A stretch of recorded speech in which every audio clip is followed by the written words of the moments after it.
This is just going to be a very quick tutorial showing you how I compare censuses with plat maps to get a little bit more information. So in this case, you can see I'm working with the 1940 census here. I'm looking at Elgie McDonough's household down here, and unfortunately the enumerator of this census didn't bother taking down the street names or the house numbers, and so I have no idea how to find out where Elgie lived. There's no way on the census for me to know exactly where he lived. The other problem is that he rented his house, indicated by this R here, which means that there would be no deed record, there would be no record of sale for him purchasing or selling his house, so there'd be no way to figure out exactly what address he lived at in 1940. And so this is where plat maps come in particularly helpful. I was able to find this plat map taken in Maple Grove Township in Barron County, Wisconsin, exactly where Elgie lived in 1940, and this plat map was made in 1942. Now, as a side note, I found this on Historic Mapworks. This is a really great resource for anyone looking for plat maps. It's searchable, it's free. I cannot recommend it enough. But I found this plat map. This was taken in 1942, and I'm operating on the assumption that Elgie and his family probably lived at the same place in 1942 as they did in 1940. Now, I can't be certain, but I'm operating on that assumption. And so I want to try to use this plat map here to figure out where Elgie lived. I do know he must have lived somewhere in this area because this is Maple Grove Township.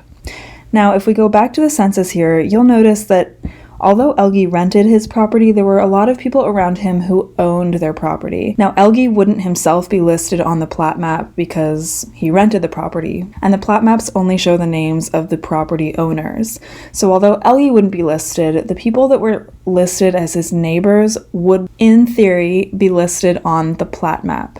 So the way I did this was I looked at the people on both sides of Elgie. I'm assuming that the enumerator of the census walked down the street. He took the names in order as he walked down the street. And so, for example, Louis Sylvius here lived closer to Elgie than Charles Macklin did. And similarly, going the other way, if we go to the next page, we have Frederick Cohn here who owned his property, and then the next property owner was Albert Wall.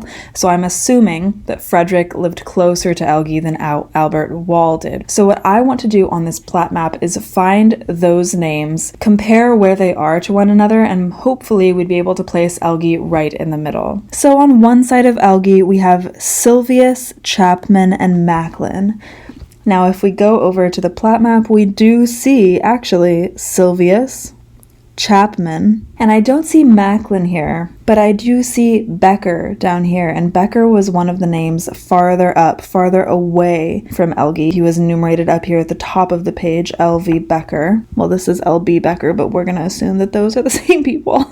And so by looking at this, if L.B. Becker was enumerated first on the census, that means the census taker was probably walking up this way because he enumerated Becker first, then M.L. Chapman, and then L.E. Sylvius. So he was walking up this way. Now, using that logic, that means Elgie should be somewhere right after Chapman and Sylvius, living on one of these properties here. And using that logic, that means the people that appear after Elgie in the census should be listed this way in order.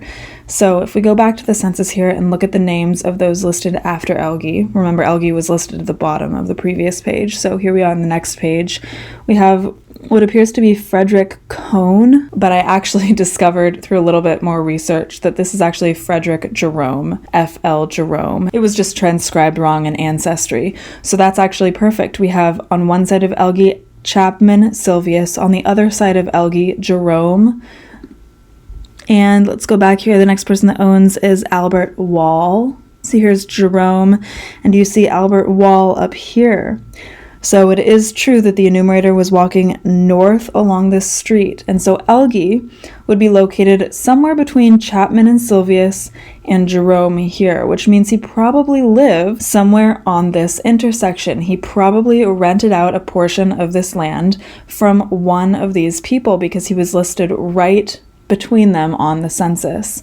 So that is the way that I compare censuses with plat maps. And so although right here on the 1940 census we have Elgie McDonough, rented his property, no address, we were able to take that little bit of information we had and place it directly on this intersection right here in Maple Grove Township.